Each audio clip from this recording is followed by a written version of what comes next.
Good evening and welcome. Thank you, everyone, for joining us tonight. Oh my gosh, what an amazing night we have planned for you all. I'm so excited. I get to have my Dampier family with us tonight.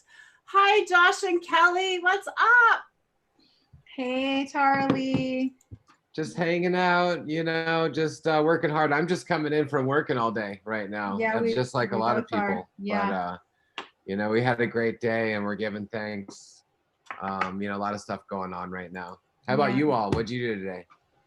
Oh man. Well, we had quite the day too, but you guys have that big farm going on up there. I know DK has an awesome backyard that he's been busy with, and he's even got a duck right there. He's got a sidekick tonight with him. Can you believe he's got a duck with him? Yeah, I saw that for a second. I didn't get to comment on it, but Is that a Muscovy or what? what? Yeah, this is Dabs the duck, the male Muscovy, and we've got Right. two sisters of his as well, and they're awesome sweethearts. They're about 3.5, 4 months old now, and we've been making them really social, so it's a lot of fun. Good garden ducks.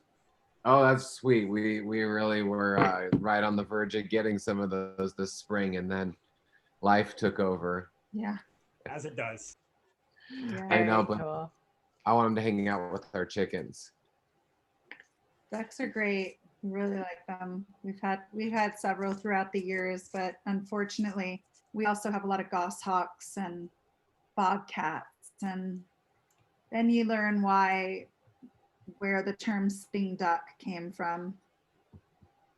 So, sort of a bummer. A lot of predators get them. They're a Very sitting true. duck when there's a bobcat, coming in and eating them. That's when they're a sitting duck, Yeah. But then again, we live on the edge of the wilderness, so we have every wild animal that Earth has to offer in the Northern Hemisphere. That's for sure. We're just rolling a joint here with you guys, and I think we were going to talk about the Dampier certification. And First, I would like to put out a few prayers and a few well wishes to some people tonight. So Michael from Wild Crafted Seeds the other day just passed away from a car accident, and we would just like to put a lot of prayers and love and blessings out into the universe for him. And that's extremely sad. And an amazing breeder, an amazing cannabis warrior and person in the community for a really long time. It's sad when someone dies, especially from a car accident. So yeah, many blessings to Michael. and may his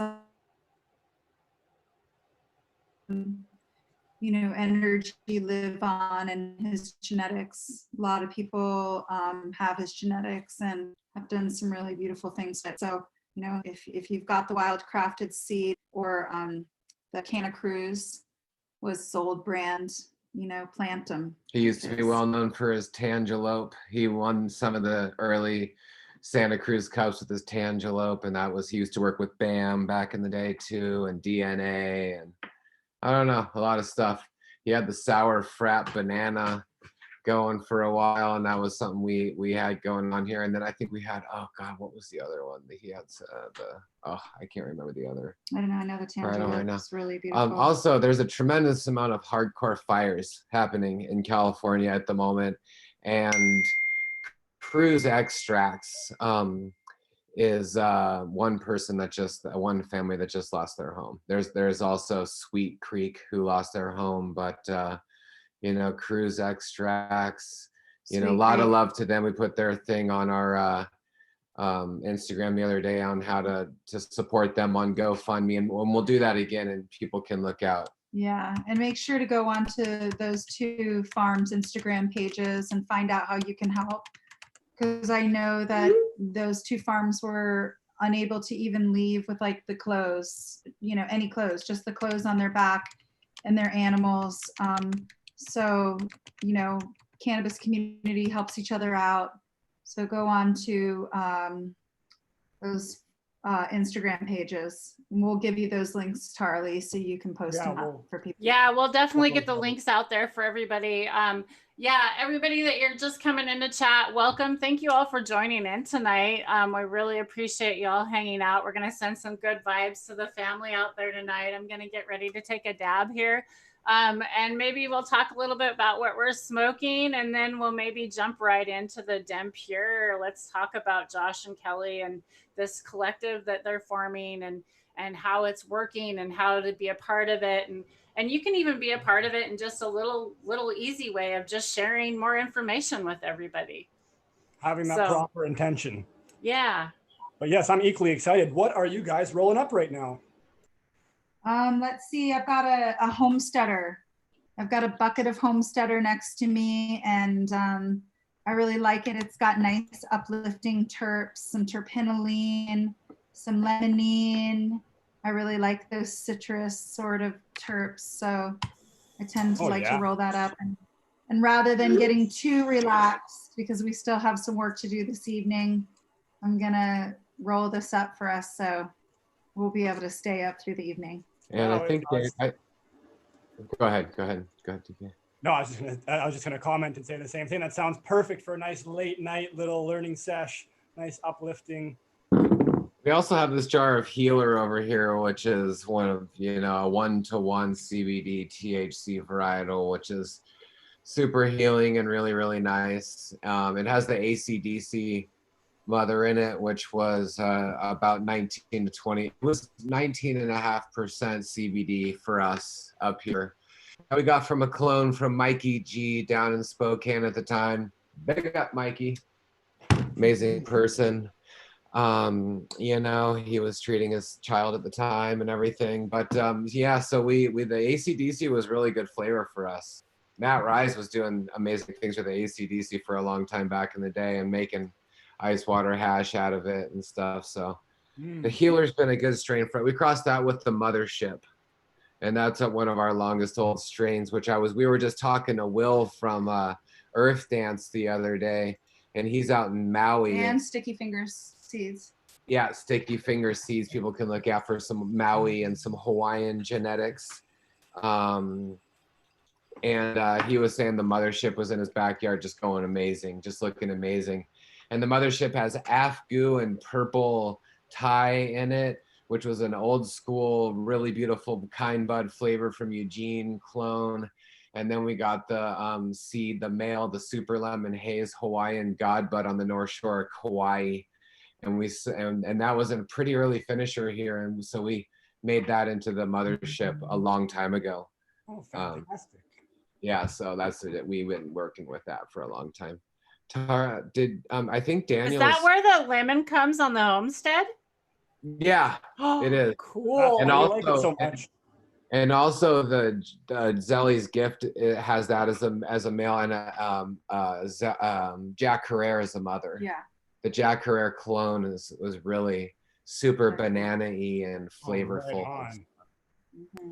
Really, I've got your guys' lemon homesteader and a Zelly's going in my garden. I'm so excited.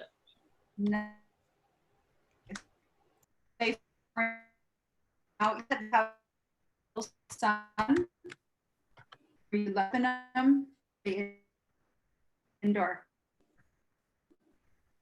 So Kelly, you're cutting out a little bit here. You're just coming back into focus now. But Tara is sending that link off to Daniel right away.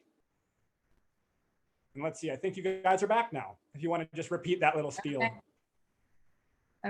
Okay, cool. So Charlie, do you have those going on in your indoor gardens or in an outdoor garden? I've got them in my outdoor. Sweet. I hope they finish. It'll be really awesome to see and watch them finish up in Spokane. That would be really great. Are they starting to flower for you? I actually have 2 of the lemon homesteaders, and one of them has started to flower. The other one looks like it's just about ready to, and the Zelly's has not started to flower yet. Okay, the lemon homesteader also has the lemon meringue in it. So the lemon meringue from Exotic Genetics came into there, and that was super amazing lemon flavor and big flowers and stuff. So we really like the lemons, the limes. I hope that works out for you. I don't know if are we still cutting out? Are we still cutting out? Your video's up blotchy a little bit, but I can totally hear you guys, so it's all good. We're still good. So I sent Daniel the link. Did you send it on an email to me? His email? No.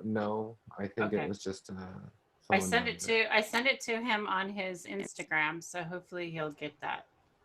That'd be really cool to talk to Daniel. So yeah, that'll be fantastic. Have another amazing individual on. No doubt. We'll see if we can get it worked out here. Just 1 second. Hopefully the Wi-Fi lords. So Kelly, do you want to talk about some of the other genetics? Do you want to talk about your favorite one? Let's see. Well, my favorite one in the garden this year was, it's really interesting at the beginning of the season, we pull out our crystals, we do muscle testing, we do a lot of like a dowsing and stuff because we have a tremendous amount of seeds. You don't always know like what seed's going to be the best. And every time that we pulled out any of the glazed cherry crosses that we did,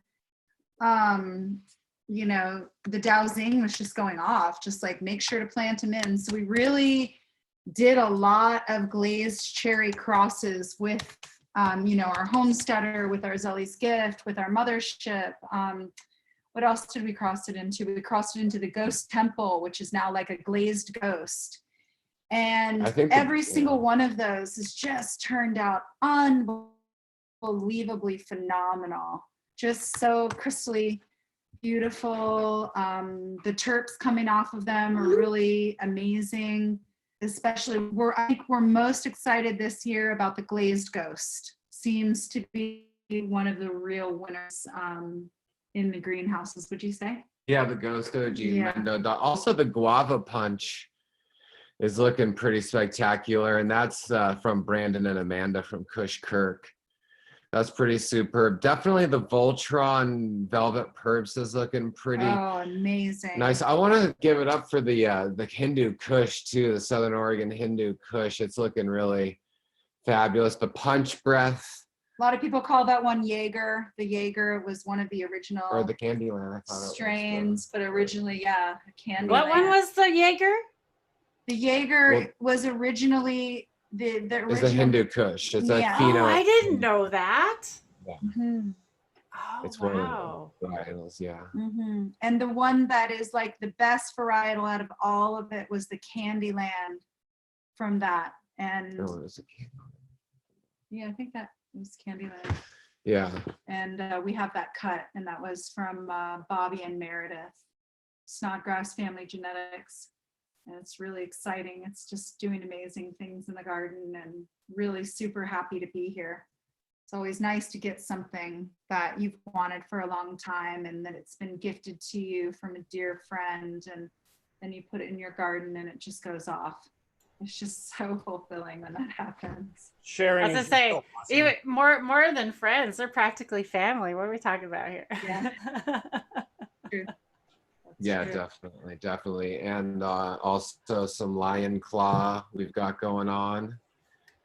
And, that's really amazing and going well outside. For a lot of people up here, it could become a new favorite up in British Columbia. We'll see. Yeah.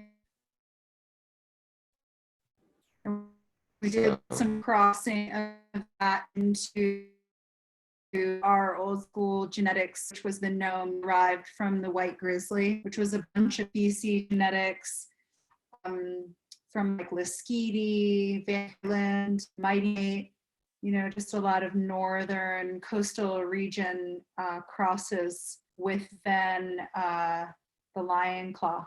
So we're really excited about that. Brought some gas flavor up into BC that finishes and is just really a stunner in the garden. It has really good flower structure too, I would definitely say. Yeah. I mean, it's a lot of the auto flowers sometimes they can have like a kind of a fluffy look to them and be kind of like, just huge. And these Lion Claws, I think with the OG in it, the Lionsgate OG, kind of helps it like, I don't know, sometimes the OG has really beautiful buds to it. So Yeah, what else is good? Oh, so we have some hemp varieties that we've been going this year, and Lots. the Susie cupcakes is looking really amazing, and the Lola is looking really beautiful. Yeah, so we've got a few of those going on right now, and we're gonna be we keep making oil with those, and that's really been really magical and healing for people. So that's Mhm. been good. Always working on breeding in that, CBD, really awesome high CBD varietal, in with a little bit more ruderalis, heavy, strain, to get a really early finishing high CBD, which is really something we've been working on for a lot of years. And it's going great so far. Don't have the testing behind it yet this year, but certainly gorgeous flowers. Really And there's excited about been that. kind of up here in British Columbia, there's a lot of people continuing with compassionate care and the ACMPR license, and the medical world is really still alive and well right now. And thanks to John Conroy and some of the court cases that have recently been won, it really allows medical to continue to happen in Canada. And I think that is our number one thing to be excited about right now, I think, for us up here in British Columbia and whatnot. As a federal, as a federal legalization, it's really failed not only the farmer, but it's failed the public, as far as access goes. And it's failed the patients It's done everything they didn't want. They didn't want the black market to continue, and it has. They didn't want they wanted to have high dollar companies trading in the stock market, and that it hasn't worked. So I just feel like it's time to really look at the system and make it work for everyone. I think it can work for everyone. So thanks to the medical right now, compassionate care all the way. Mm-hmm. Exactly. Especially in BC, we're very, very lucky for some of the standards and precedences that were set in the Supreme Courts. So we're very lucky here. And I think we should all appreciate that as much as possible. Understand it's not the same for people out there, and we have to do what we can to get all the information out there. So then at least people in even red areas still that couldn't even go get the medicine that they need can at least have the information to be able to do so, and then to be able to do so in potentially a regenerative way that's sustainable, and all the lovely things that we're trying to fight for as well. Mm-hmm.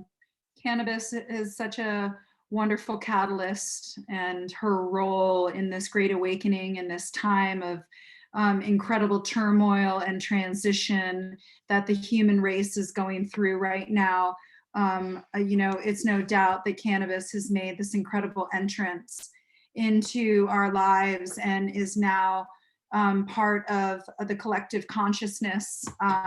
Whether you partake in cannabis, you're hearing about it, you're talking about it with your friends, and that's happening on a global level. So, her presence in our lives right now is unmistakable and incredibly important. So for us to be growing it in a way that is medical, in a way that's responsible, in a way that raises the consciousness of humanity, is the way that things are truly going to change. So she's making way of unveiling all of the problems in big ag, big education, big pharma, big corporate structure, politics. So, there's a reason why Anslinger, really didn't want it to be a part of the common culture. And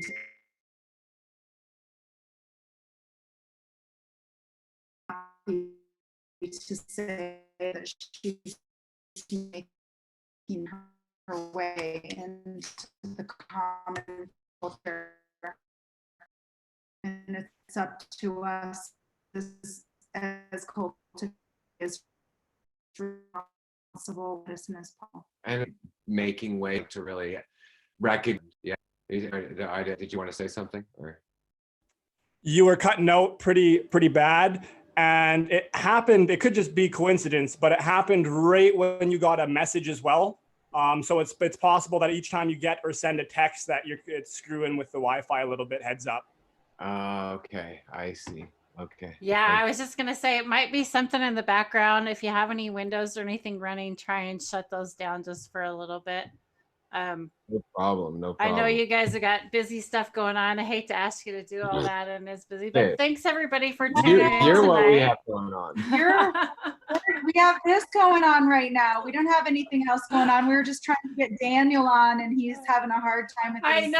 Zoom. I tried to send him another email. Hopefully we can get him on. So yes, everybody, thank you for tuning in tonight. If you're just tuning in, we got Dragonfly Earth Medicine. Of course, you already know Josh and Kelly are with us tonight. If you don't already know them, you better be following them on Instagram. They also have a YouTube channel.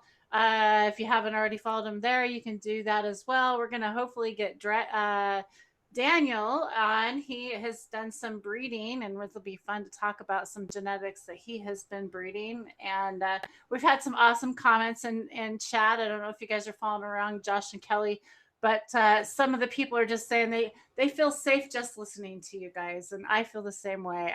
Every time I talk to you guys, it's just like there's such a peacefulness that just brings over my whole soul, and I just love hanging with you guys. It's like it's therapy session for me. I'm serious. I feel like I need to be paying you guys. I'm just joking. That's awesome. Well, the payment is karmic, right?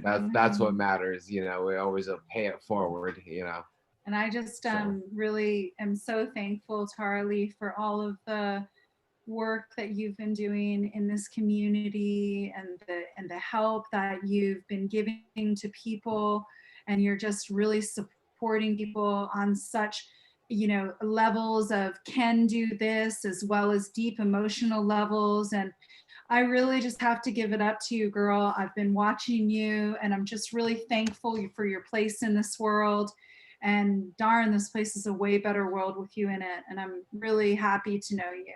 So thank you so much for well said. all of your work. So many people are reaching out to you in this time of need, and you're just really upholding an incredible role. I'm just really thankful for you.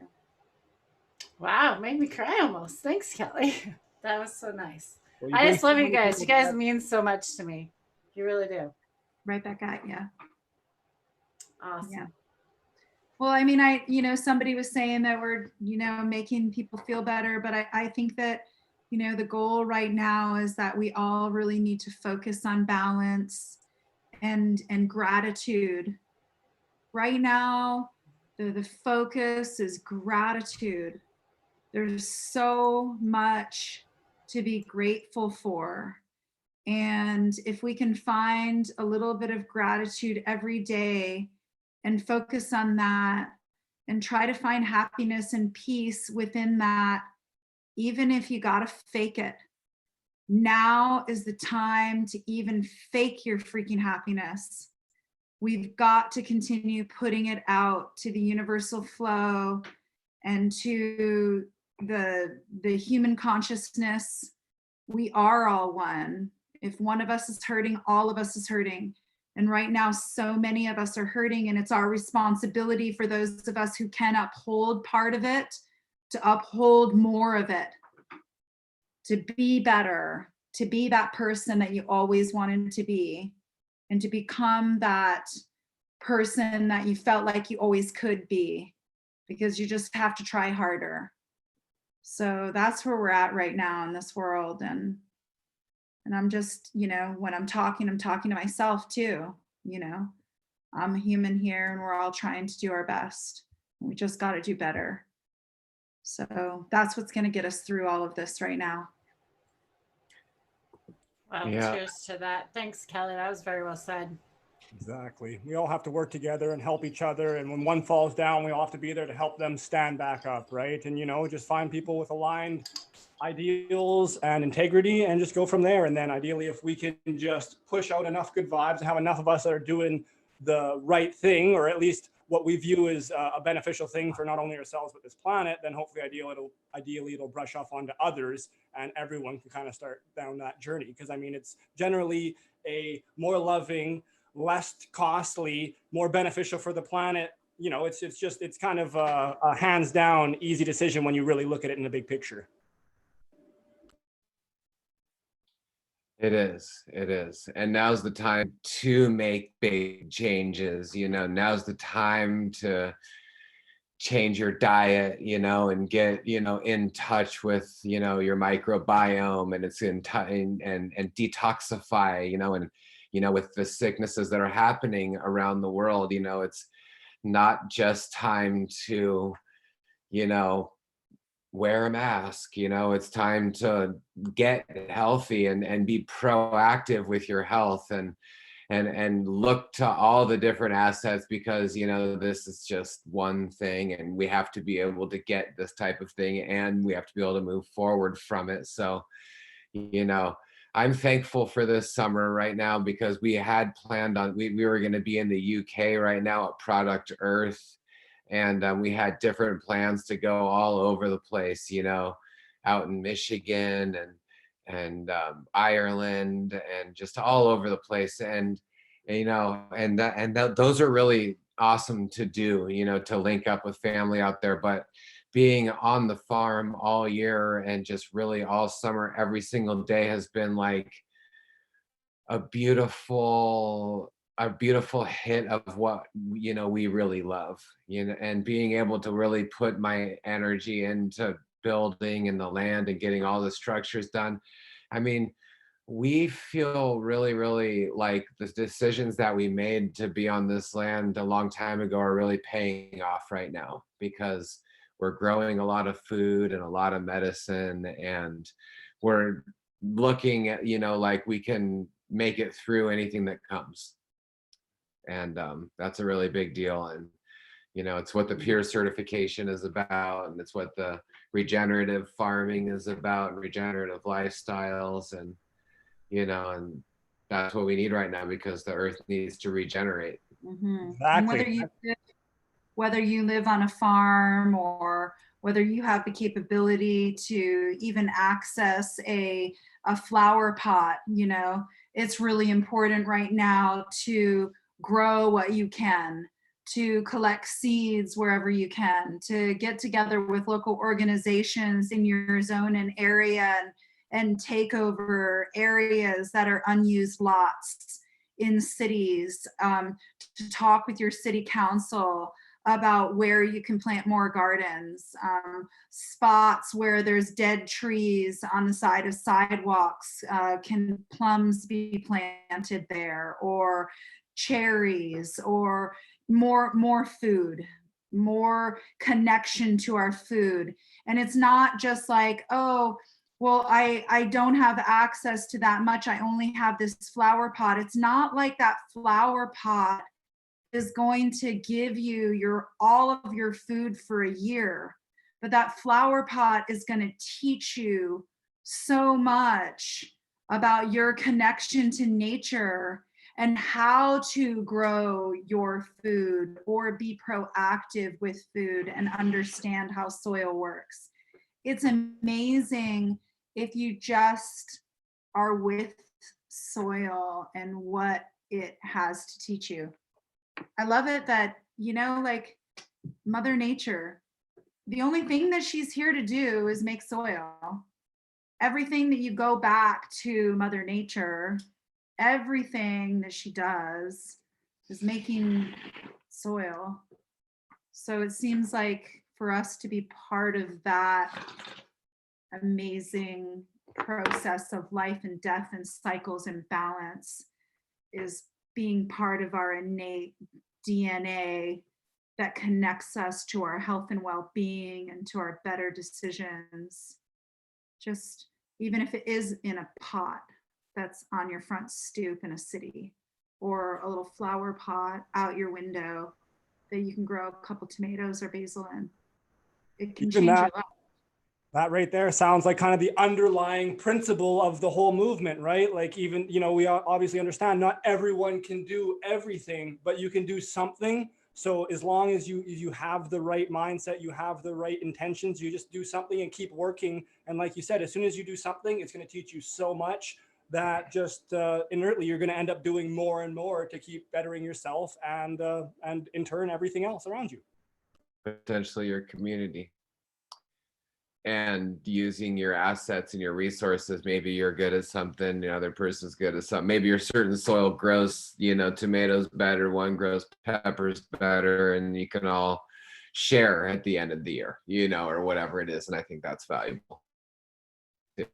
Using your assets brings you abundance.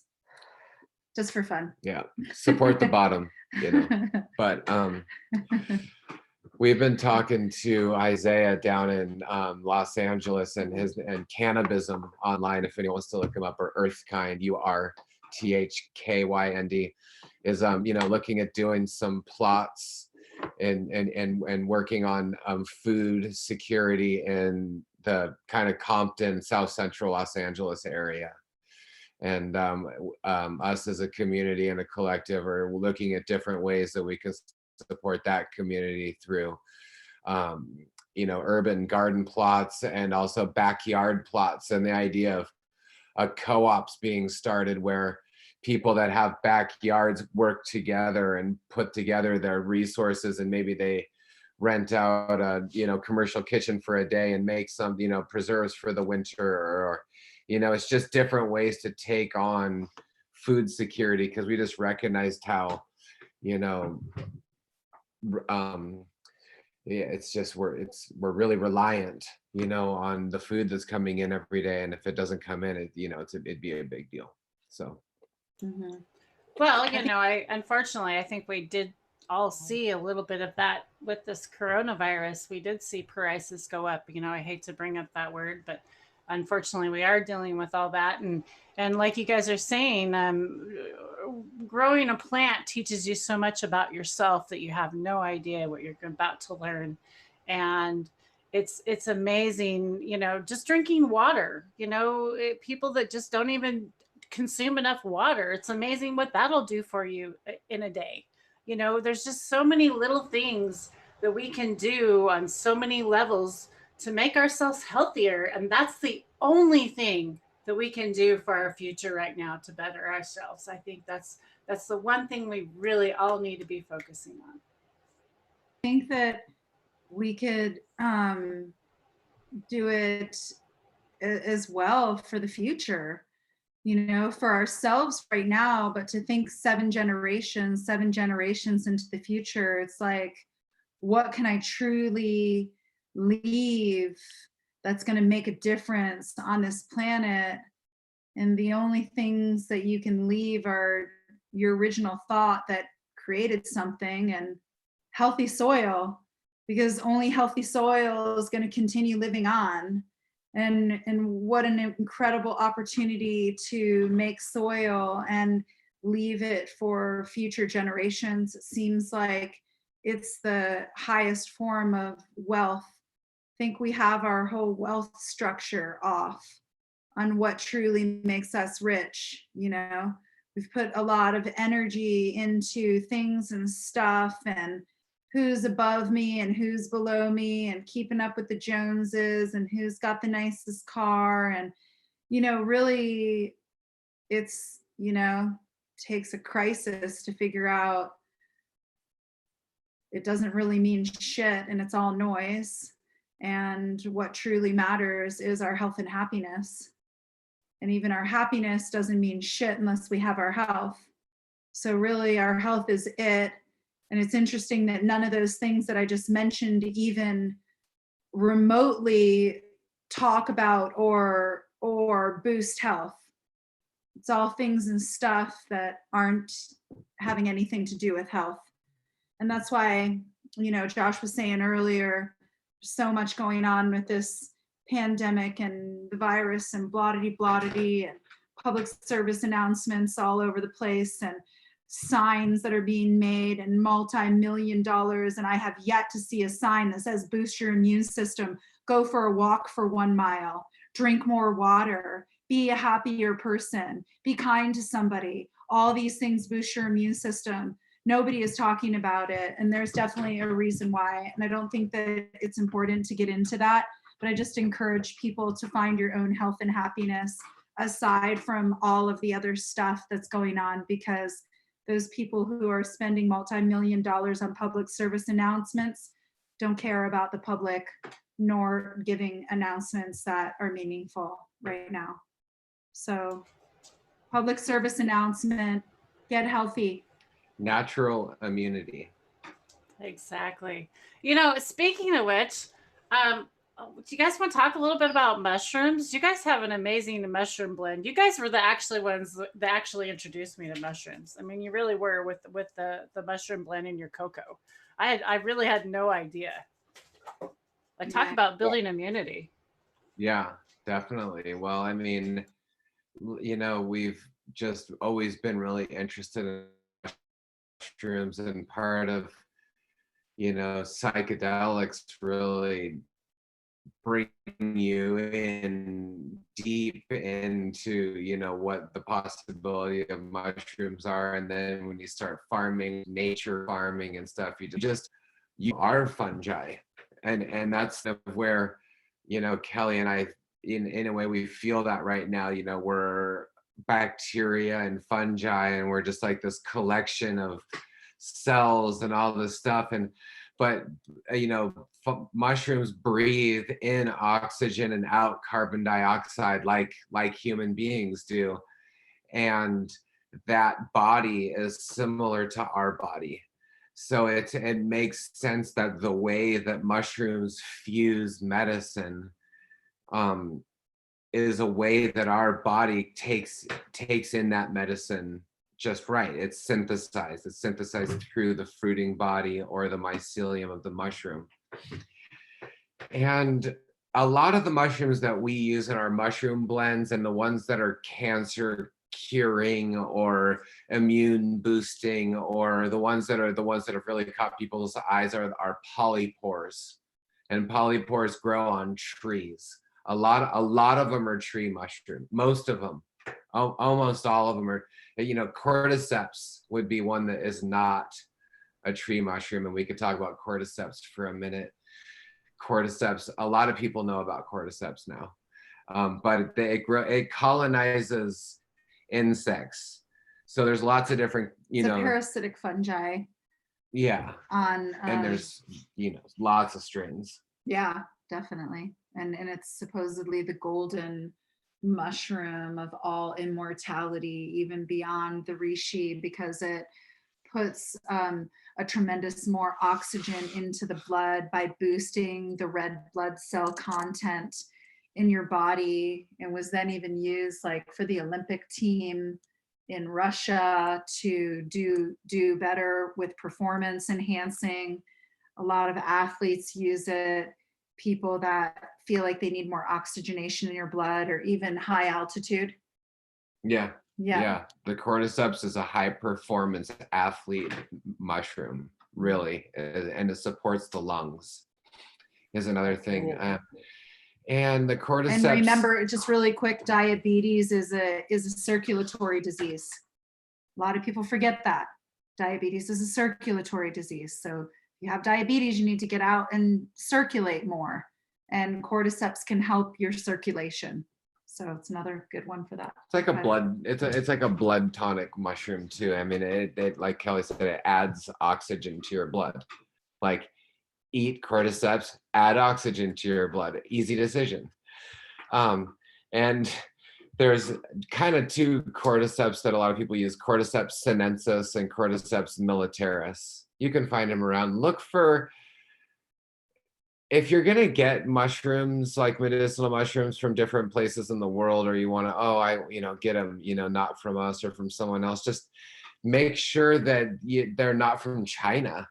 And if they are from China, they would have to have a toxicity report with their mushrooms. Like, that you would have to know that those mushrooms were grown in a way that wasn't in a toxic environment, it's extremely hard to do that in China. And there are people getting really beautiful mushrooms from China. There are Chinese cultivators that are still carrying out the ancient traditional practices that haven't, harmed it. They're still doing regenerative practices. We know Harmonic Arts here works with a wonderful group of people over in China. They get really good quality. So, it's not all about dissing necessarily the people or the culture. It's about big corporations coming in and making things toxic. So And more than anything, scamming Yeah. the market. No, yeah. that's So real. stay Yeah. away from big corporate anything. And Especially it's same big with corporate- CBD. I mean, like there's just a lot of sure. scams out there. We all know that. And so you're just warning about it. It's not, we totally understand. Yeah. So we appreciate It's it. a point of awareness because mushrooms suck, you know, what's up in the environment. You know, it's airborne and in the soil. You know, it's part of the environment. So, but you know, And just like cannabis, they're like what Josh was saying, you know, for a lot of people, mushrooms came into our consciousness through taking psychedelic mushrooms, and then medicinal mushrooms came into our consciousness maybe a little bit later, or vice versa, the chicken or the egg. But just really understanding that fungi is a consciousness. Just like when you grow cannabis, you are cultivating a higher consciousness or a lower consciousness. So not only is it important to not get it from that corporate structure because of its toxicity, but also not to get it from that corporate structure because of its consciousness. You want to be able to ingest something that is going to heal you on a multifaceted level. and also fruiting bodies are really powerful, and so is mycelium. Mhm. So you can have a combination of fruiting body and you know, mycelium. So there's also some, you know, products that are all mycelium, and then you know that there's reasons why that doesn't make sense. So, Yeah, please I have a love question. that I was you gonna bring brought that that up, because I have seen some products with that. They have where it's just not all mushrooms. It's like mycelium as well. So that is okay. It's still all consumable. It's still Oh yeah, Okay. definitely. It seems like when you're making medicine too, it's nice to get that plant in all different cycles of its life. You know, you want to be able to get the root, you get the leaf, you get the flower, and you know, a really proper full spectrum medicine from a plant or from a mushroom is utilizing all parts of it at all different cycles, even down to burning off, you know, the minerals and putting that back into your tincture. So And having a little bit of what's below, which is the mycelium, and what's above, which is the fruiting body, is full spectrum. I mean, and in the case of the reishi, if anyone hasn't seen what rishis do and when they grow, I mean, they make an unbelievable pile of spores on top of them when they're done, Unbelievable. to the point where it looks like Pounds. just crazy. Pounds of spores. And they'll grow, you know, reishi on logs and small little greenhouses and stuff, you know, like little mini hoops. Yep. And when it's like created its fruiting body, at the end it sporulates like 2 inches of spores. And reishi farms will put plastic out underneath the mushrooms, and they'll gather piles of spores, and the spores are the most powerful part of the reishi. So you know, reishi's spore medicine is like, Beautiful. you know, the mushroom of immortality. You know, you basically just don't worry about it. You got spores, you know. It's done. Yeah. We're over. Immediate health. And it's really incredible actually to ingest reishi spores that are in really super high concentration in a tincture. It's like some kind of a crazy like plug in, like your body gets like jolted with electricity or something almost. Super Yeah. cool, super brain on, super I mean, stimulating. mushrooms as a food and as a medicine of, you know, advanced humanity as we know it. I mean, there's historical times where they, you know, times when, you know, that they show humans discovered mushrooms, and and psychoactive properties, and it, you know, made us healthier, and we ate better and afterwards. So I mean, we are human or humus beings that are from Earth, and it's important for us to ingest like psychedelic mushrooms too, and to really consider, you know, macro dosing even, you know, because everyone's micro dosing, and that's important too because it breaks the chain, and sometimes we're caught in a rut. But I really feel, you know, taking a strong dose once a year in the right environment and the people that are around you it can ultimately set you on a course that is unchangeable.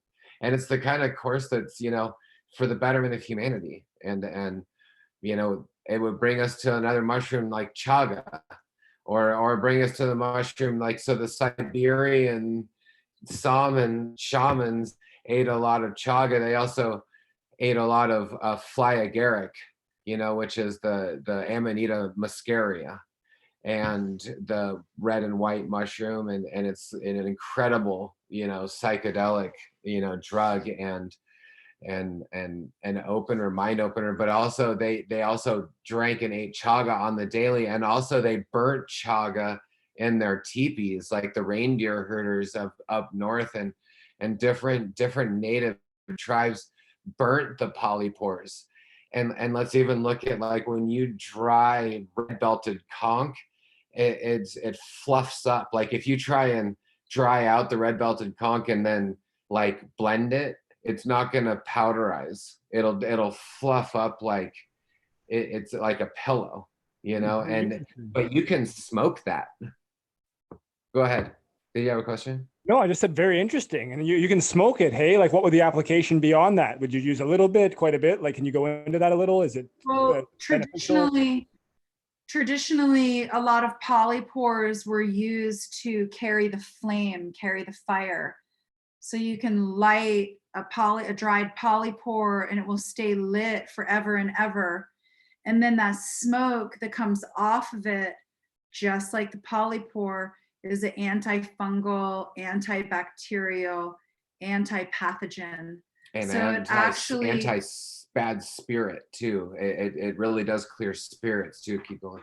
Yeah, and it will just clear pathogens from the air. So to light them in like a dingy basement or in a greenhouse that is showing signs of leaf eating mildew or botrytis, or, you know, things that are pathogenic on the leaf structure, or even in the root zone, it's good to burn in greenhouses or in your house. And they would say, just like Josh said, get rid of the bad spirits. And a lot of times when we talk about ancient medicine, getting rid of the bad spirits is getting rid of the pathogenic microbiology that's either in the air or on surfaces of things, which It smells really good. I mean, all of the polypores you get off the trees, and when you dry them out and you burn them, I mean, it smells amazing. And I do believe that it has been used traditionally for consumption, tuberculosis. It's been used for different types of lung issues and lung ailments. A lot of what allopathic Western medicine is teaching us about lung disease is they're not talking to us about the lungs being its own important microbiome, and that much of lung issues are from an overabundance of yeast and molds and fungi. So, you know, we can ally with a smoke, we can ally with different plants for health. Yeah, for health. Maybe you don't want to burn, you know, hot smoke and put it in your lungs. I mean, there's a limitation, you know. Well, I mean? You can have it in a tea, and it can also be doing the same thing. I'm just drawing the conclusions that all different applications that humans have with these master plants are translatable in our health and well-being very easily. So we talk about the cannabis plant being a master plant. Fungi our It's master teachers. it's a master kingdom. It's its own master kingdom. teachers. So yeah. mushrooms is its own kingdom.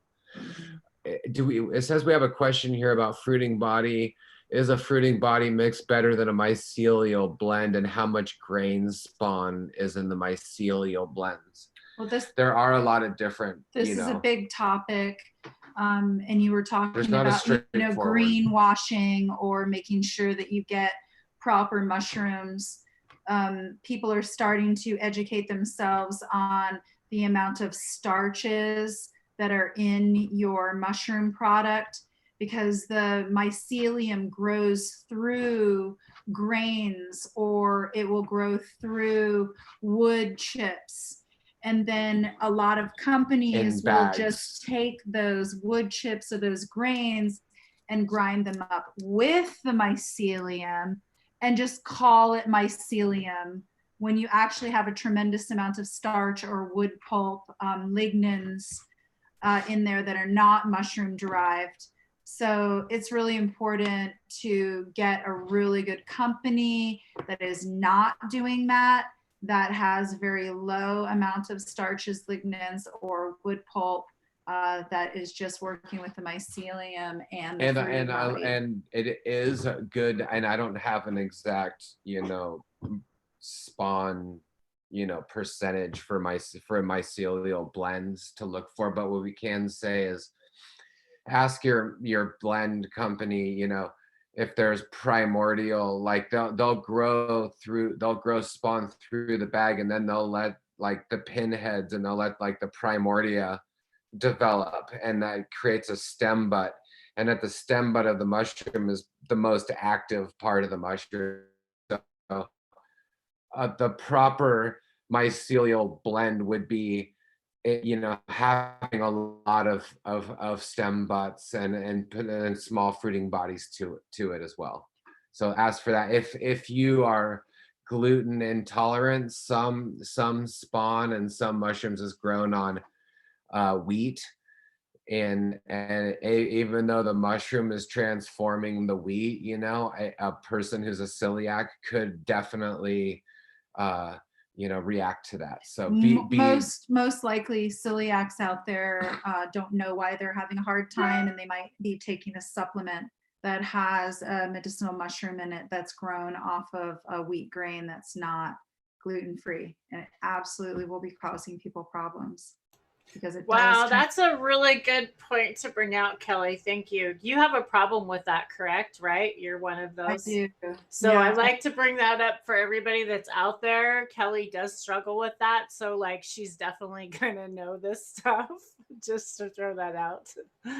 Yeah. And different types of allergies and allergens, and how the microbiota works with those allergens, and why we have allergies, and how allergies are just a symptom to a greater cause of something. Anytime that we have an ailment in our body, it's a symptom, it's not the root. So finding out the root is really imperative. And yet again, you bring back different master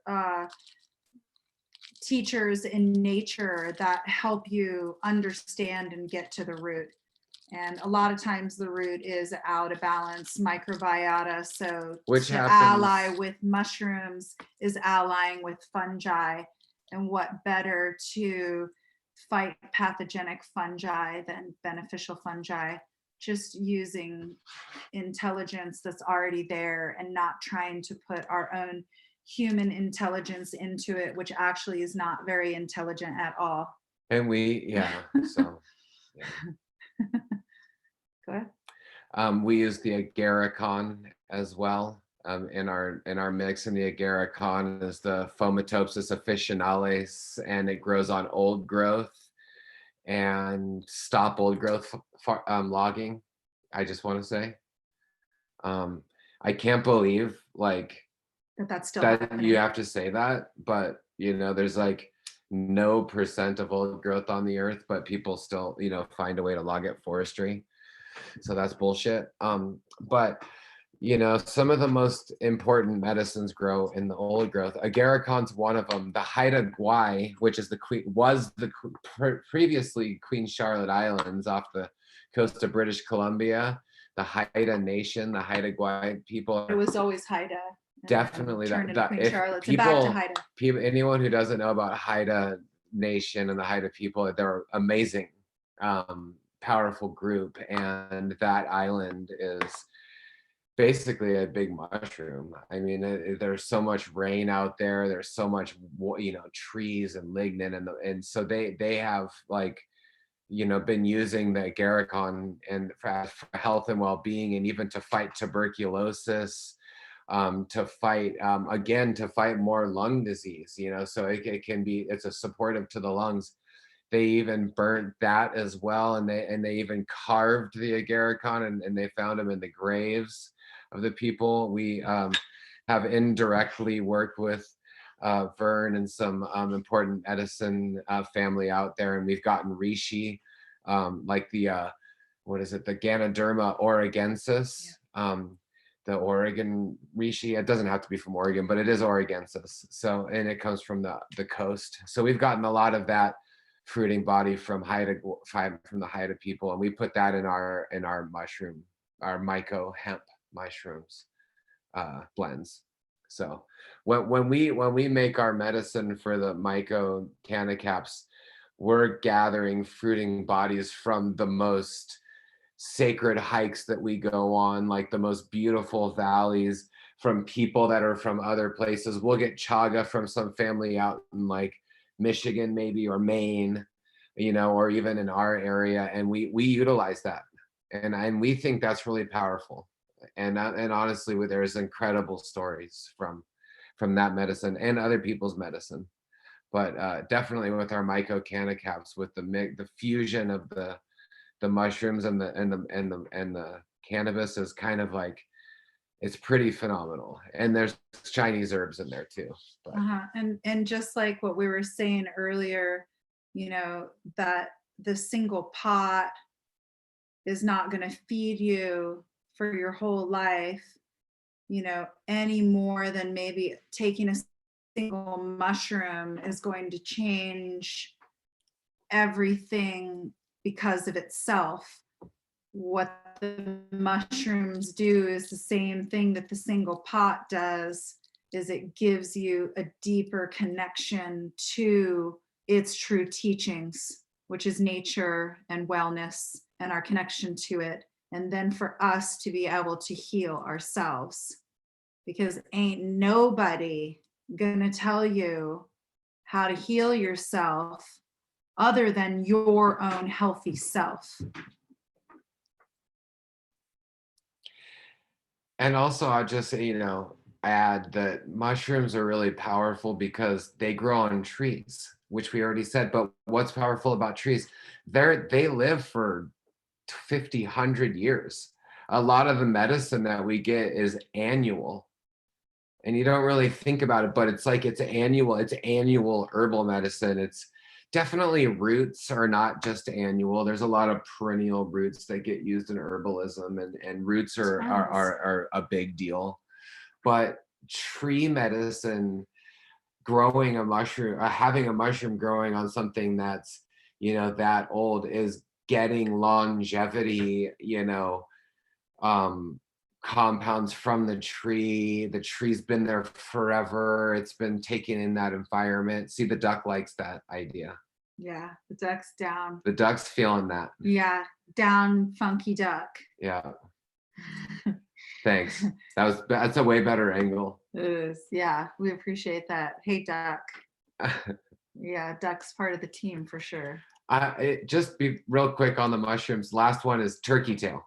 I mean, that's one of the last ones I think that we haven't mentioned yet, which is not ducktail, but turkey tail. We didn't even go into lion's mane. Oh yeah, well, which I've been talking about lion's mane all day today. Let's talk about lion's mane. Lion's mane is the hit today. It's the mushroom of the day, whatever today is. But lion's mane is a nootropic. It's absolutely fundamentally important for our cellular renewal, specifically to the cells in our brain. What the definition of nootropic means is regeneration and giving new life force to the renewal of the brain cells. So people who suffer brain injury, which unfortunately all humans have suffered brain injury, whether you've hit your head, doesn't make any difference. If you've been traumatized in any way, if you have suffered PTSD, if you have dealt with any kind of trauma, which being a human on this planet is dealing with trauma. And unfortunately, people that are Black are dealing with more trauma than the rest of us, people who are socioeconomically challenged, dealing with heavy duty trauma, people that are unhealthy, people that are angry. Basically, we all have brain trauma. That's what I'm saying. We all have brain trauma. So we can all ally with Lion's Mane because it's so important. And Lion's Mane is something you want to have in your life on a daily basis for a long time. It takes a while for the body to absorb, understand, transition, adapt, and change. And the word nootropic is an important word to know, because adaptogenic is often used when people get that it adapts, but nootropic means what it is it regenerates. So there's a lot of different nootropic herbs. So you kind of want to know all there is to know about nootropic herbs. And oddly enough, Mars, the chocolate company Mars, did a study on raw cacao and spirulina, and taking spirulina or chlorella with raw cacao can reverse dementia. That's a huge claim, so I'm not really claiming that, but that people can look it up. It can also, help in cognitive repair. It can repair your cognitive abilities. So that's another thing.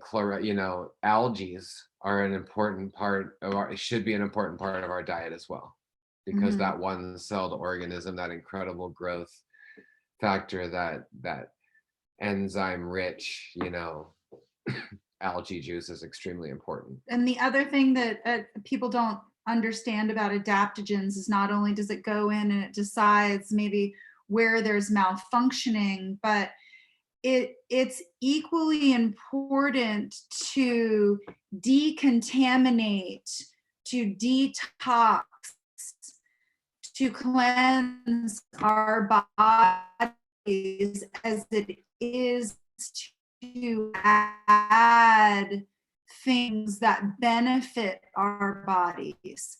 So sometimes adaptogens go into our only add their medicine. So it's important to also detox. We are toxified in the world that we live in because we have put science way above and beyond nature. I think that we can all agree that science has its place because it can help us in ways, but science is not everything. It's not a religion. And it doesn't have to be to where everything has to be described in science without nature having a part in it. It just doesn't make any sense. We are nature beings. We gain a lot of knowledge from nature. And, I believe that a lot of the trials and tribulations and the illness that we're in right now is our lack of nature connection. So go lie on the ground, go get some grounding and dig around in your little single pot that you have. Doesn't matter. Doesn't have to compare it to anybody. Bathe in the forest. Go forest bathing. Get naked. Jump in the river. Yeah. Do something that involves nature so that nature can educate you, because that's the true education, is the ones that boost our intuition. We never talk about intuition as the real truth, but the more that we're in nature, the more that our intuition is boosted. And I think it's really awesome that we're 99.9% identical as far as our DNA goes. but we're 99.9% different as far as our microbiome goes. So like, is it the microbiota that makes us individuals? You know, I'm way more down with that. So I sort of like the idea of allying with the beneficial, cool MOD ones that are super rad and intelligent so that I can be a better individual, I guess. I don't know. You know, we're all making it up as we go along. But I'm going to stick with that train of thought for a while. Seems to be working out. I love it. Works for you. Works for me. Hey, we're good. I love it. Thanks, you guys, for coming on again tonight. I really have to say, I've really enjoyed tonight. We had another question in chat. I did direct it your way. Josh, do you want to talk about that a little bit? Yeah, they're talking about switching from KNF to Jadam, and to explain the disadvantages of Jadam. And you know, I the first thing that comes to mind is that I don't think it has to be one or the other, and I think it should be all of it. So, you know, it's hard to say, you know, one over the other. I mean, KNF uses a lot of sugar to extract their herbs, and we've talked a lot about why that doesn't necessarily make sense to a conscious farmer that wants to be self-reliant. Because are you going to look at a field of nettles and need sugar to extract the nettles? You don't have to have sugar to extract the nettles.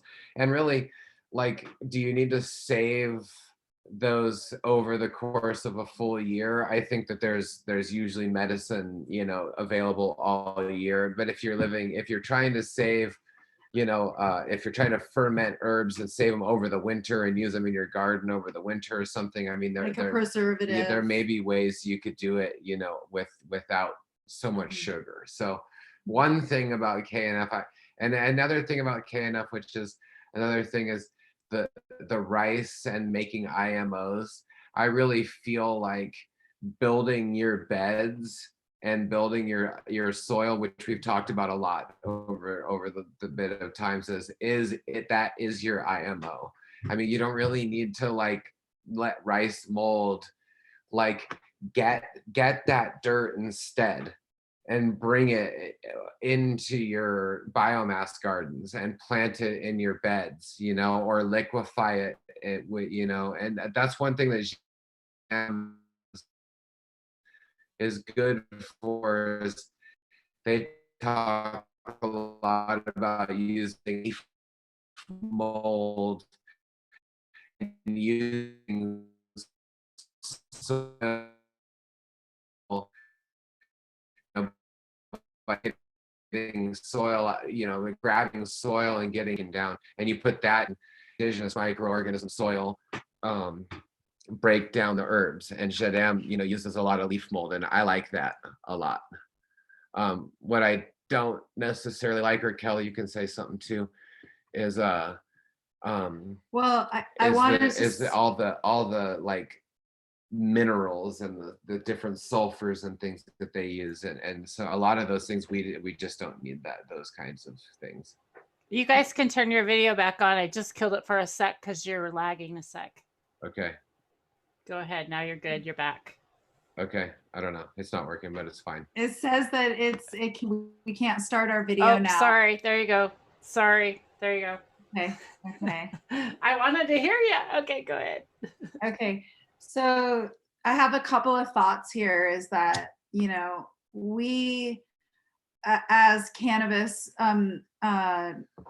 lovers and as cultivators and as people that are around cannabis a lot can understand what a concentrate is.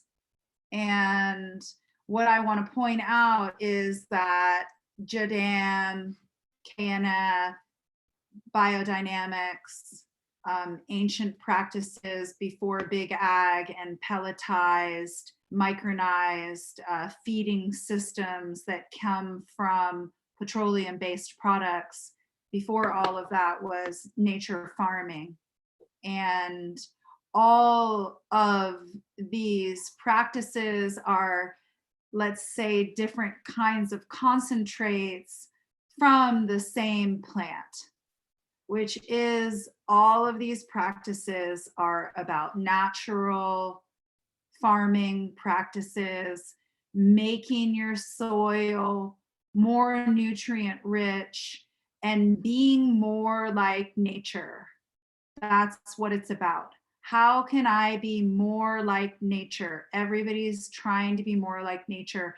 And all of these different teachings or people who have grasped Steiner, even, took ideas from farmers. It's all the passing down of farming from nature, farming from herbs, understanding what different roles plants have in the greater soil system. So I think that it's most important to use what your mama gave you. And that means just use what you have there. And if you don't have it there, then cultivate it, make it a biomass, but use what you have in your local area because it has a higher intelligence. When you bring things from the outside, such as sugar, you're going to be growing microbiology that isn't even understanding that sugar. And then what are you cultivating in large colonies or things that really like sugar? Or just one more thing is that even utilizing rice, then you're growing a whole colony of things that grow on rice. And rice doesn't grow in your garden. Yeah, and rice doesn't grow in your garden, and certainly not steamed rice in your garden either, or crystallized sugar in your garden. If you want to use cane sugar, you want to use some rice grains, then that's, not, just the cane, the actual cane, not cane sugar, that's micronized. But we need to just think about what kind of food are we feeding our microbiology to then colonize what kind of microbiology. So it just makes more sense to us to go into nature and grab a little tiny handful of a gorgeous little black soil from the side of a pretty little stream and plant it into my soil bed. With hay around it. Yeah, with just something for it to eat really quick. Just like anything, just plant it in there, and then we're utilizing our beds as the true intelligence, and then you're colonizing what you want to in that soil bed. So that just made more sense to us. And we've sort of been through all of the different teachings, and we're not at all putting down any teachings. It's just all different concentrates. What do you prefer? Do you like rosin? Awesome. Do you like, whatever you like your concentrate to be? So we encourage all of the different facets of natural farming because it's cool. And last thing. And true, like these guys do speak this way, you guys. Like I've been to all the Regen conference with everybody, and like everybody has their own way of doing stuff, and nobody really hates on one another. I think that's another one that I really want to point out, and everybody really gets along, and it's not about making you grow our way. It's about finding your way and taking what you want to take, and take what you want from here and take what you want from there, and then make it your way. Definitely. I would definitely suggest to not be making the extracts in buckets or plastic containers. I see a lot. Oh crap! Now you tell me. I just started some stuff. Well, I mean, if you just if you think it through, like all of the Korean grandmothers and all that, they all have crock pots.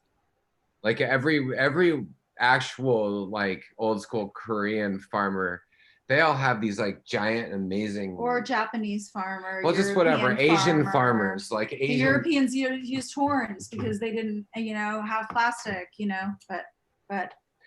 So you're thinking like the microbes penetrate through the plastics and like through, because it is a porous subject. I For mean, I sure do they get it. they do. I get it. I mean, otherwise, why are Yeah. they if they're extracting the herbs?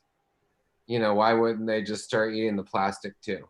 A lot of them are ferocious and they're really strong and vibrant, and So, you they're know, eating everything. old pickled gallon pickle jars you can be found at restaurants. You know, they throw them away or recycle them sometimes. You can go to cash and carry or some type of restaurant supply store, and you can get 20-liter glass barrels, 20 almost 5-gallon glass barrels. They're kind of breakable, but you have to be careful. But you know, we have a shelf, or also the homebrew store has 5-gallon carboys that are glass. And they're thick. You know, The homebrew stores always have really good glass. Yeah. And it's not that expensive because you're gonna make a whole bunch of ferments in it. It's just like so worth it, and it's so much more beautiful.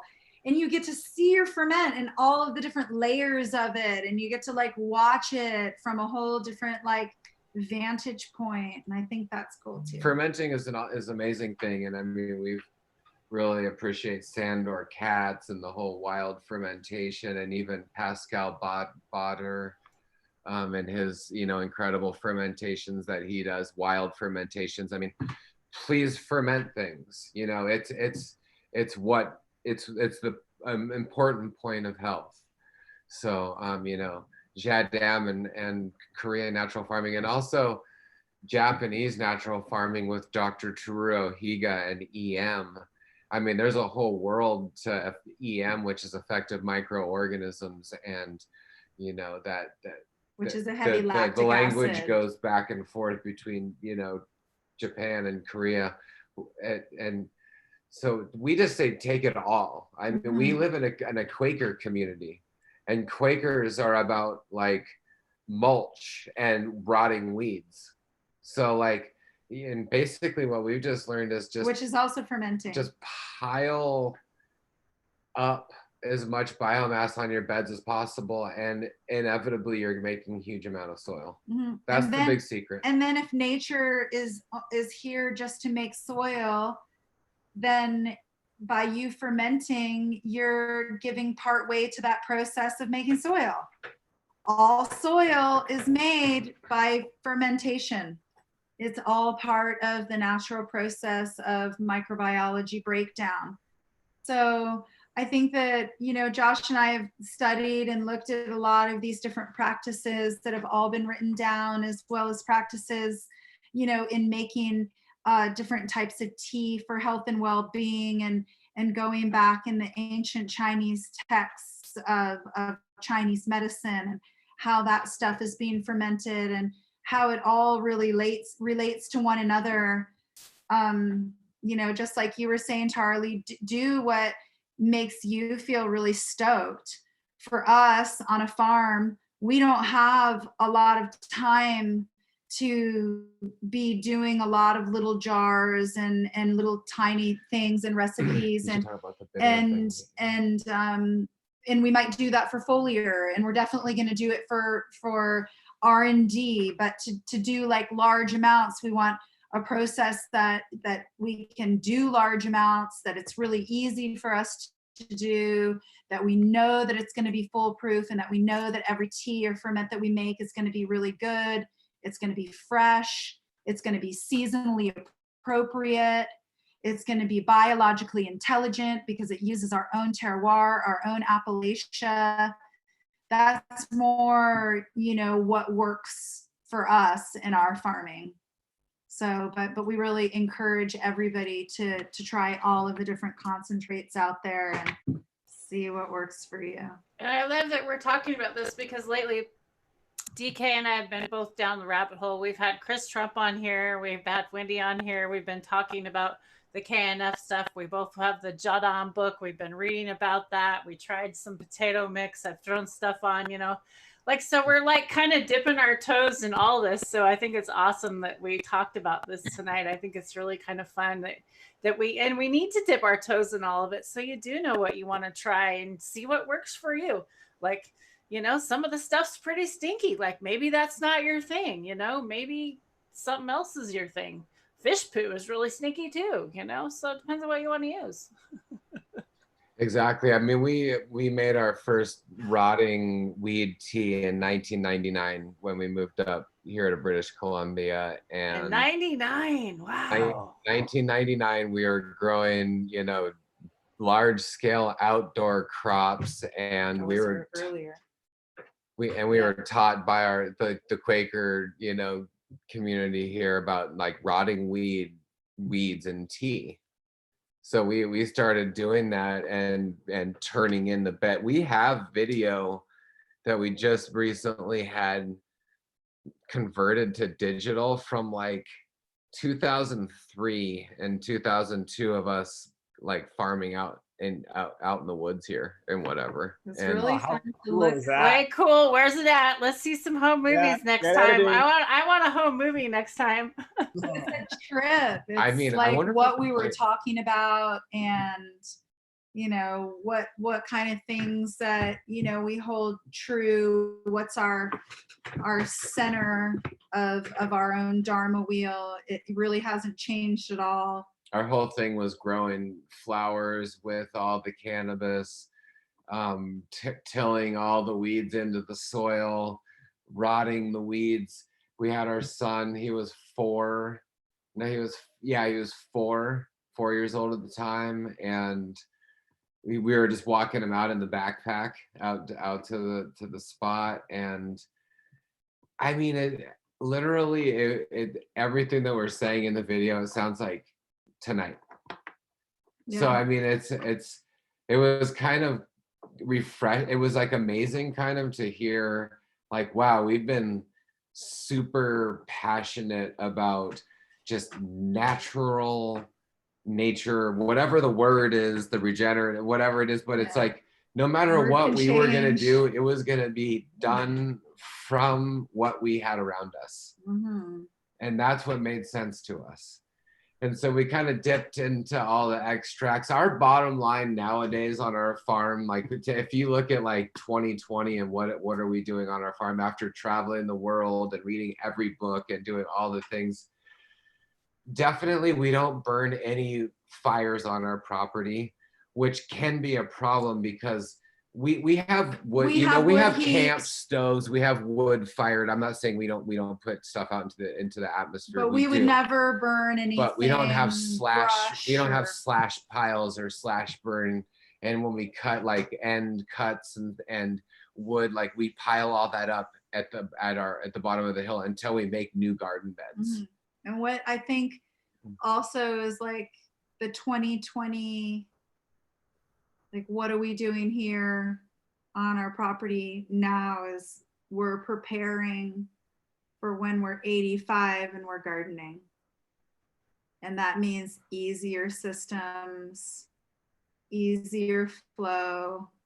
What can we get from 1 2-foot area to put into another area?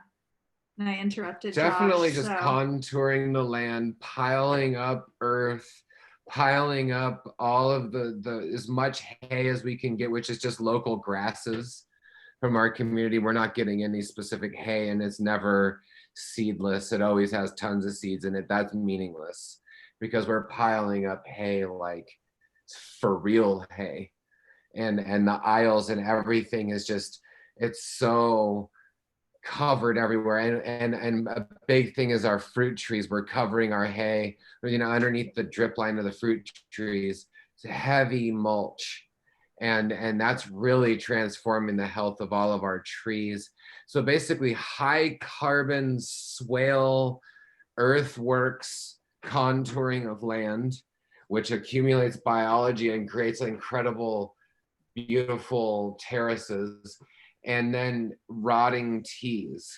So the rotting teas is like the green smoothie that just saturates all of the carbon beds. So carbon sequestration, carbon, hay, dirt swales, which are then saturated with green juice. So you got your meat and your potato meal. And then over here, you've got like your steamed greens, salad, veggies, and they all go together to make a complete, beautiful meal. And we chop up weeds. We don't use any sugar at all. We chop up weeds. We put them in water. We ferment them for a week. We stir We it. ferment them with we inoculants that we make here on the property, we have- lactic we have acid, bacteria kombucha, culture, kefir, sauerkraut, some kimchi water. kimchi juice. We have crock pots. We have lots of extra juice. So any cultures We'll we throw have. a handful of our compost, our kitchen compost. That's really awesome. And even a handful of our cannabis compost or garden compost, depending on where the tea is going to go. And we Just to ferment add it. that for about 5 to 10 days. And then we strain that through a wire mesh strainer, and we add more water to it. So it's basically solid tea. Halfway into the container, it fills up maybe halfway, 3/4, then fill the rest of the container with water and bubble that. We aerate that overnight, and when the weed water breaks down, it's really gelatinous, and it's thick. And it doesn't really smell after 5 days. So it's not really a smell thing. Like we take a paddle and we like mix the fermenting tank like once a day at least. Cool. So That's like a bit of a mix Okay, of both. so yeah. Okay, so you guys gonna tell us cool. how to do some of those ferment things? Like, because I really have no clue. Okay. And, like, So all I'm saying It is could like not be easier. it's take what's in your area and chop it with a machete. Like okay, but now question. Now, can I do this in a plastic bucket? Is the plastic thing okay to do this type okay? And now that's what. To be real, we are doing it in plastic. Okay. It's a big 250. I know I have a big tote. That's what I'm thinking. The big tote. Here we are saying don't use plastic, and we're using plastic. It's food grade. It's better, but it's still plastic. There's not a lot of options. It's a bummer, but yet. But see, that's what I was going to ask you guys, because now we make KNF or make all these nutrients, but they still have to put them in a tank because they have to add water to them because it's a concentrate. So if you're making the concentrate, then you're okay. Forever either. Yeah, see, our teas are seasonally appropriate. They're fresh. We're utilizing what's vibrant, what's happening on the property at that time. We grow specific biomass for its medicinal attributes, for specific reasons. If we're trying to heal certain things, we will use different herbs in those ferment teas. But for our massive nutrient feeding tea that's just like full spectrum feeding, full mineral, full everything, we're using what's appropriate, what's seasonal, what's happening, what's fresh. Nothing sits in the plastic for any length of time. We do our 5-day anaerobic ferment, and then we bubble overnight, and we're always moving the teas. Well, I'll just say that, we chop up the weeds, ferment 5 to 7 days, strain it, and then that leaves all that material that you chopped up at the bottom. It's not really done fermenting, so you can either chop up some more weeds and add it to it and fill it back up, and you can like let it sit for another day or two, and you can use it again. You could do that a couple of times, 2 or 3 times. And then if you want to just keep it fresh and you don't want to have like the swamp tech smell going on, or the low tide life, if you don't want that, just keep it fresh and just take those wheat, the biomass out and take it out of the tank and throw it on the ground. And then all the water will just go out of the ground, and then that will just become like your mulch. That can mulch everything. So that's how simple our system is at the moment. to break it down, break it down, break it down. Your water composting with beneficials. So you are beneficially water composting. It speeds up composting process. It makes it so you've got the right proper breakdown of microbiology. If you can't go wrong. You can't go wrong. Even if it stinks a little bit, And you then still can't go wrong. If it's intelligent to your zone and area and you're composting in water, it's easy. and also most of our weed teas are not even going on the ganja at this anymore. Like I'm not going to say anymore. Most of our herb on the property has mostly just been watered this year. We haven't used or needed. That's because you guys have already built those beds and those soils because it's true. amazing. Hugo beds are incredible. Yeah. Right? Those hill culture beds are just amazing. My second years are doing so well. Just like you've said, they haven't asked for anything, just giving them a little bit. And kudos again. Thank you so much for all the information you guys provided at the Regenerative Conference, and big ups again to Tara for, meeting me there and really bringing me into all of this, because if it wasn't for you, I wouldn't be here right now. And yeah, thank you all and everyone else out there. There's so much good information. So sorry to cut in, but I just got to give a No, you're fine. No, that's what this is about. Yeah. And just to remind everybody is that we're getting ideas from other people. We're passing on this beautiful collective consciousness, and then we're trying it out on our farm. And we've been, working this way for a long time because it's just what always made sense, So I just encourage people to just try different things, do R&D. It's awesome. And maybe with what we're saying and you've resonated with some of the teachings that we've had. The reason why you've resonated is that we're just reminding you of what your intuition already knows, which is align with nature. We're just reminding everybody about their connection with nature. I feel like we could talk about details, but we're not teaching anybody anything other than just get out there and do it and be with nature and let it boost your intuition so that you can come up with more creative ideas to be healthy in healthy gardens. Well, that is quite humble, but I really appreciate the message you're getting by, and you are most definitely teaching a lot of us a ton of information. But yeah, I love the mantra of what you've just said. It was beautiful. Absolutely.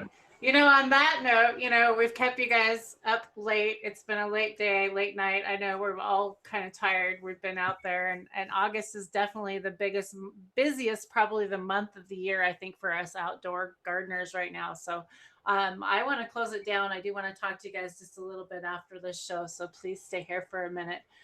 We were going to talk about closed loop systems and how to really get into the DemPure and all that, but these guys, they're going to come back. So I'm going to make them come back, and we're going to talk about that next time.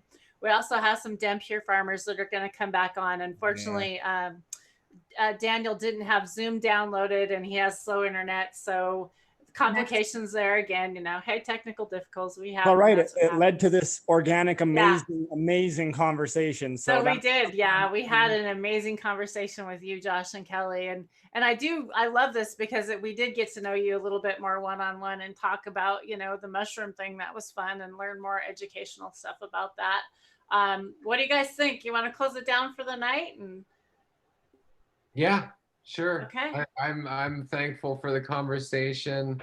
It's fun to pass on the passion because we be doing this anyway, and so it's amazing to see the farms out there in the world, and we get DMs all the time from people and it's again we'll be the first ones to say it's not just us, like the whole Dragonfly, the whole DEM Pure, community, and all the different farms are just amazing people, and I'm just thankful that they're here, and we get a lot of inspiration from them, as well. So we should encourage people to look up dempurefarms.com, to look up the Pure Farms. There's a list on there. There's a good amount of more coming in. Like you said, Tarly, it's August and we have all been really busy. So there's more farms to be added to the list and more farm visits coming.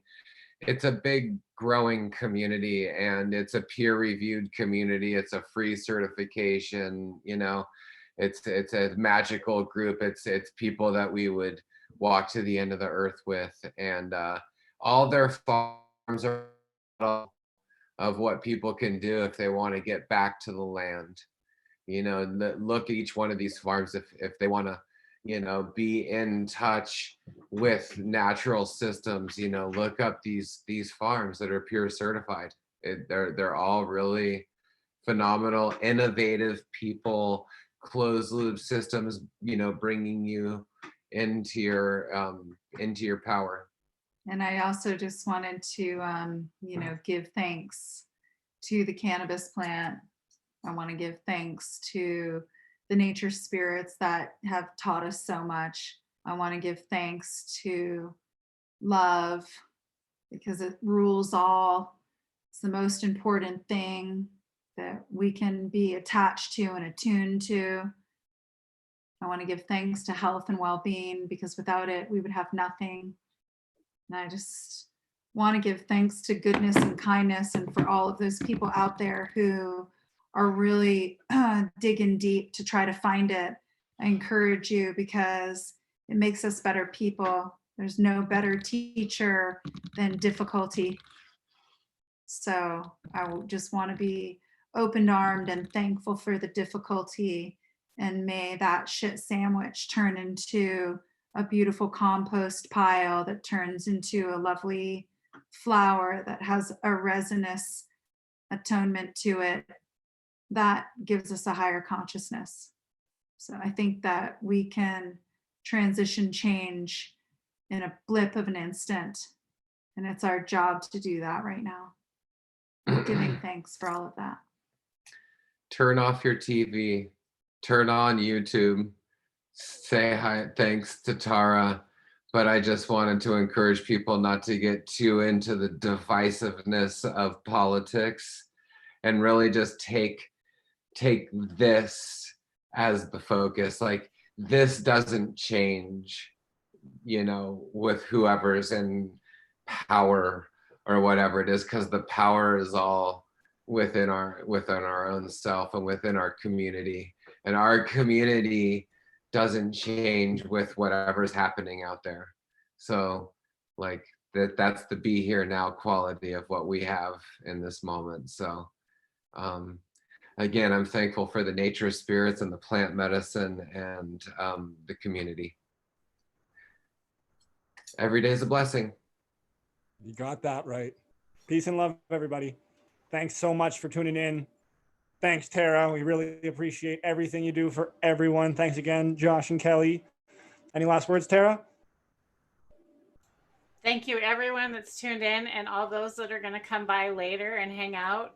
All those that come by and watch the show after we go live. We love that you come and hang out live. We love all the chat that does come by. We do appreciate everybody that comes by afterwards. Do go look up the Dem Pure Farm families. Dragonfly Earth Medicine, that's what Dem stands for. If you don't know that, then Pure, then Family. Go check them out. Dem Pure Family. They're everywhere, all over Instagram. There's one in your area, I promise you. And if you're in the world, there's also going to be one in your country someday if they're not there yet. These guys are going global, man, and they're going to change people's lives. It's a lifestyle. It's a different way of living. It's not just a way of growing. So thank you all for tuning in tonight. Peace and love. See ya.